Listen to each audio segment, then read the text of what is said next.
با نام یاد خدا. سلام و وقت بخیر حضور شما بینندگان عزیز شبکه ورزش، همچنین بینندگان عزیزی که از طریق شبکه استانی سحن نظاره‌گر بازی هفته سوم رقابت‌های لیگ برتر ایران جام خلیج همیشگی فارس هستند. دیداری که در ورزشگاه شهدای شهر قدس به میزبانی تیم هوادار برگزار میشه و تراکتور تبریز در این دیدار میهمان هواداره.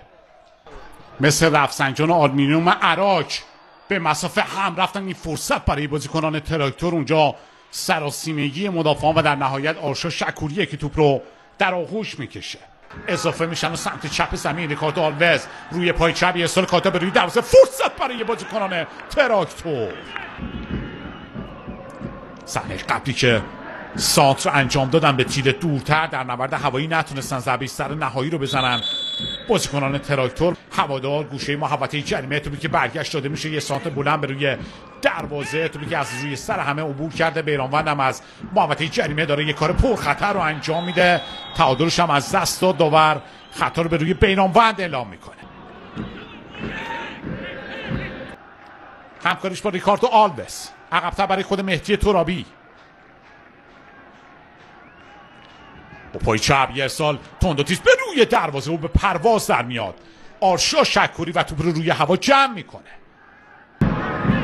یه توپگیری در میانی زمین عرفان معصومی، پاس رو به جلو پشت محوطه جریمه، موقعیت برای بازیکنان هوادار. ضربه‌ای که اونجا مدافعان تراکتور اجازه ندادن که دروازه علیرضا بیرانوند رو تهدید بکنه. توپم از بالای دروازه به بیرون رفت. از بالای دروازه به این شکل به بیرون رفت. هوادار بازی میکنه یه حرکت، پاس تندوتیزی رو به جلو در محوطه جریمه، ضربه کمجونی که از کنار دروازه به بیرون میره. هوادار مهدی ترابی، پاس زمینی رو به جلو در سمت راست، پاس برای هاشم نژاد در محوطه جریمه، موقعیت برای زدن گل اول روی پای چپ، ضربه به سمت دروازه و برگشت توپ از سوی آرشا شکوری. ببینیم با هم صحنه آهسته اینجا. یه کنترل سر توپ، یه لحظه تعادلش از دست داد روی سر توپش، میتونست که پای چپش رو از عقب بیاره و ضربه رو بزنه به توپ. فاصله گرفت و همینم باعث شد که سمت چپ زمین مهدی گودرزی یه کنترل لایی رو میزنه، موقعیت برای بازیکنان هوادار حساب به مقابل دروازه و توپی که از کنار دروازه به بیرون میره. خودشون رو نزدیک میکنن به دروازه تراکتور، ولی در زدن ضربات نهاییشون دقت لازم رو ندارن و یکی دو تا توپ آوردن به مقابل دروازه تراکتور و به دلیل معصومیت زمین بازی بیرون رفت. برگشته به جریان بازی، موقعیت برای بازیکن تراکتور در محوطه جریمه، زمین پای چپ توی دروازه، گل برای سرخپوشان. تراکتوری ها دروازه رو باز میکنن، شادی رو به سکوها میبرن. نتیجه 1-0 به نفع تراکتور. ثمر رسون مهدی هاشم نژاد، حرکت انفرادیش وارد محوطه شد، برد روی پای چپ و این ضربه فنیش به گوشه دروازه و پرواز آرشا شکوری هم که نتونست مانع فروپاشی دروازش بشه. حالا روحی هم گرفتن شاگردان اسکوچیش با زدن این گل قشنگ و چشم نواز از سوی مهدی هاشم نژاد و باید ببینیم که در ادامه کار شرایط بازی به چگونه خواهد بود.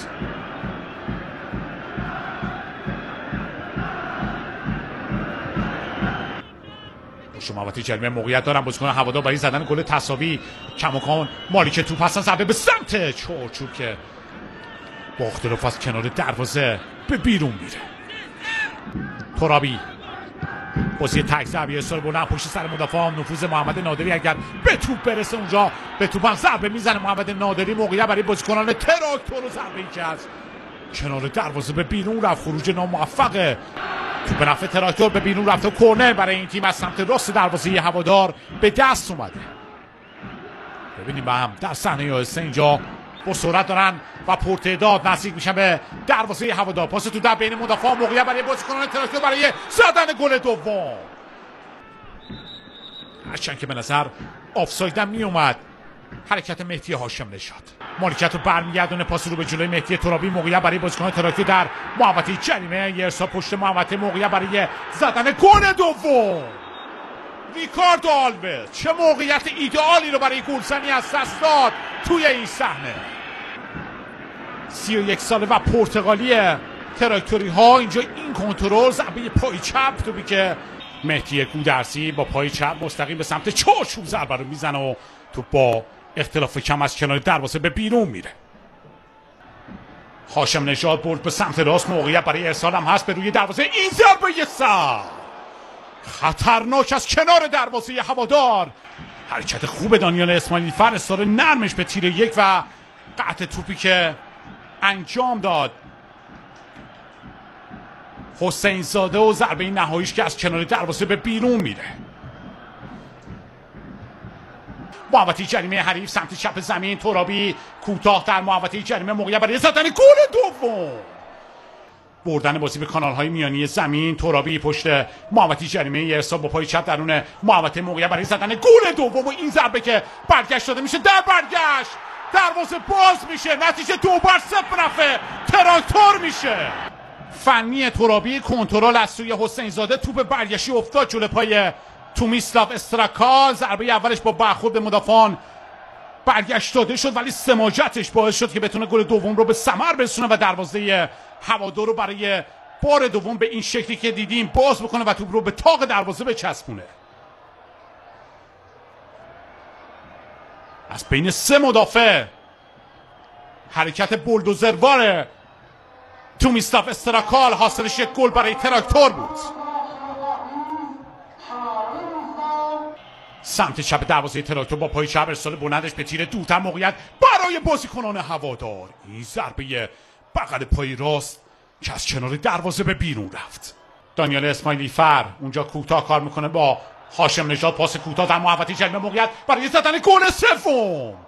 توپی که عرض دروازه رو طی میکنه از کنار دروازه به بیرون میره.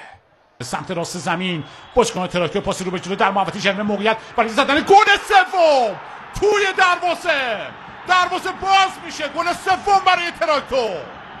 ببینیم با هم صحنه آهسته رو اینجا. چنگاما با توپ برداشت و ضربه پای راستش رفت به گوشه بالای دروازه، مغلوب کرد آرشا شکوری. یه نگاه انداخت و این ضربش به زاویه مخالف و توپی که به تور دروازه بوسه زد.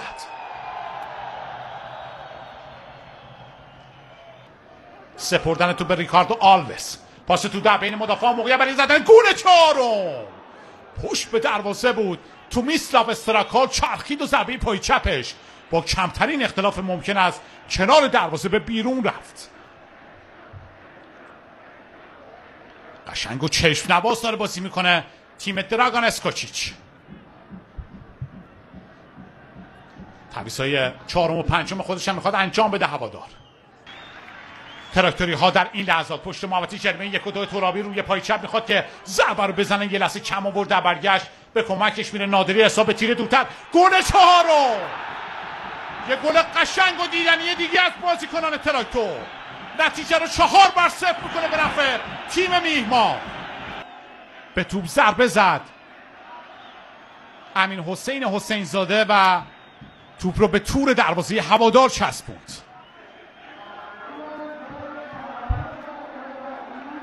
حرکتی دیگر از بازیکن تراکتور نصیب محوطه جریمه، موقعیت برای بازیکن تیم میره که فراهم بشه. دانیال اسماعیلی فر از سمت راست اضافه شده، سر توپ میزنه، پاسش به پشت محوطه جریمه، یه ضربه فنی به سمت چوچور، تیر دروازه رو به لرزه در میارن بازیکنان تراکتور. از این حرکت جون سالم به در میبره آرشا شکوری و تیم هوادار. دروازه‌گر یا نه ریکاردو آلوز بود که این ضربه رو زد و توپش با برخورد به تیرک افقی دروازه برگشت داده شد. یه بازی جذاب و دیدنی رو به نمایش گذاشتن شاگردان دراگان اسکوچیچ در این دیدار. دانیال اسماعیلی فر پاس تو در بین مدافعان در محوطه جریمه اونجا میکنن برای بازیکن همدسته، موقعیت برای زدن گل پنجم و این ضربه کمچون که درازکش آرشا شکوری توپ رو جمع میکنه. ایگور پوستانسکی و در سوتش بیدم آقای منصوری پایان بازی رو اعلام میکنه. نتیجه 4-0 به نفع تراکتور. در یک دیدار جذاب دیدنی موفق شدن شاگردان دراگان اسکوچیچ تیم هوادار میزبان رو 4-0 شکست بدن. امیدوارم که شما عزیزان بیننده از دیدن این بازی لذت برده باشین، همراه باشین با همکارانمون. من از حضور شما مرخص میشم. خدا یار و نگهدارتون.